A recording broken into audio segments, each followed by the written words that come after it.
Tahukah Anda bahwa 61% koruptor di Indonesia berasal dari kalangan politikus? Data mengejutkan ini bukan sekedar angka, melainkan cerminan krisis demokrasi yang mengancam masa depan bangsa. Selamat datang di video yang akan membongkar akar masalah oligarki dan korupsi partai politik di Indonesia. Bersama saya, Muhammad Liandihan, mahasiswa aktif yang sedang menempuh pendidikan ilmu politik dengan konsentrasi hubungan internasional. Mari kita lihat fakta yang mengkhawatirkan. Menurut data KPK, hingga 2024, dari 2.730 perkara korupsi yang telah ditangani, sebagian besar melibatkan kader partai politik. Bahkan, KPK telah menangani 310 perkara yang melibatkan anggota DPR dan DPRD, 22 perkara gubernur, serta 148 perkara bupati dan wali kota. Anggota Dewan Pengawas KPK, Syamsuddin Haris, dengan tegas menyatakan bahwa partai politik saat ini telah menjadi epicentrum korupsi Indonesia. Data menunjukkan bahwa dari 580 anggota DPR periode 2024-2029, sebanyak 354 individu atau 61% memiliki latar belakang sebagai politisi pebisnis. Mengapa ini terjadi?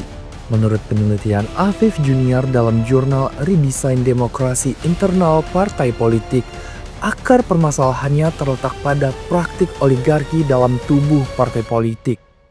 Jeffrey A. Winters dalam teori oligarkinya menjelaskan bahwa oligarki adalah perilaku yang menguasai konsentrasi besar sumber daya material untuk mempertahankan kekayaan pribadi dan posisi sosial eksklusif.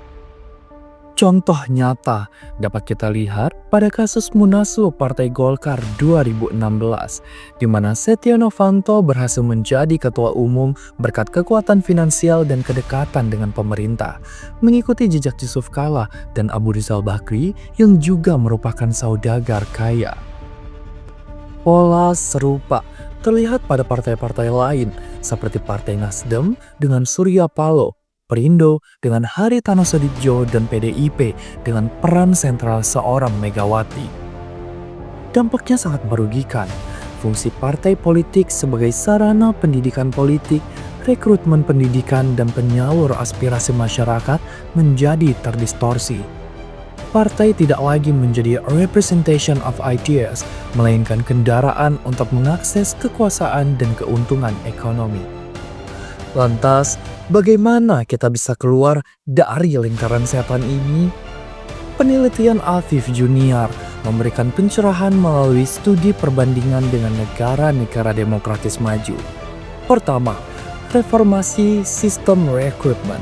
Amerika Serikat menerapkan primary election atau pemilihan pendahuluan yang melibatkan anggota partai untuk menyeleksi calon. Inggris mewajibkan calon pejabat publik menjadi anggota partai minimal 12 bulan dan menerapkan sistem kontrak antara partai dengan kandidat. Kedua, profesionalisasi struktur partai. Di Inggris, pengurus partai dilarang menjadi anggota parlemen untuk memastikan fokus pada pengembangan internal partai. Partai buruh bahkan melarang sekretaris jenderal mencalonkan diri sebagai anggota parlemen. Ketiga, sistem kaderisasi terstruktur. Partai Demokrat AS menerapkan pendidikan politik khusus kepada kader dan kandidat pejabat publik. Partai Buruh Inggris memberikan pelatihan politik kepada seluruh anggota, termasuk perempuan dan anggota muda. Keempat, transparansi keuangan. Sistem iuran anggota yang rutin dan transparan seperti diterapkan pada Partai Buruh dengan tarif keanggotaan yang jelas dan potongan untuk kelompok tertentu. Kelima, nilai-nilai anti korupsi. Korea Selatan menerapkan nilai Konfusianisme yang menekankan perilaku moral dan semangat anti korupsi dalam kaderisasi. Solusi utama yang diusulkan adalah redesign demokrasi internal partai politik melalui pengaturan yang lebih ketat dalam undang-undang, implementasi sistem rekrutmen dan kaderisasi yang demokratis, serta penguatan fungsi pengawasan publik. Perubahan dimulai dari kesadaran kita sebagai warga negara.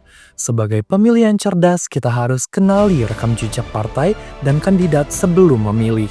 Manfaatkan platform seperti bijakmemilih.id untuk mengecek riwayat korupsi partai politik. Dukung gerakan transparansi dengan aktif memantau kinerja wakil rakyat melalui media sosial dan platform digital. Bergabung dalam organisasi masyarakat sipil yang fokus pada anti korupsi dan demokratisasi. Sebarkan edukasi politik kepada keluarga dan lingkungan sekitar. Ingat, demokrasi sejati hanya bisa terwujud jika partai politik sebagai pilarnya dikelola secara demokratis. Seperti yang dinyatakan dalam penelitian, sebuah program demokratis tidak mungkin bisa dikembangkan oleh partai politik yang tidak demokratis. Mari bersama-sama membangun Indonesia yang bebas dari oligarki dan korupsi. Bagikan video ini jika kalian peduli dengan masa depan demokrasi Indonesia. Jangan lupa subscribe untuk konten edukatif lainnya tentang politik dan pemerintahan. Terima kasih telah menyaksikan dan sampai jumpa di video berikutnya.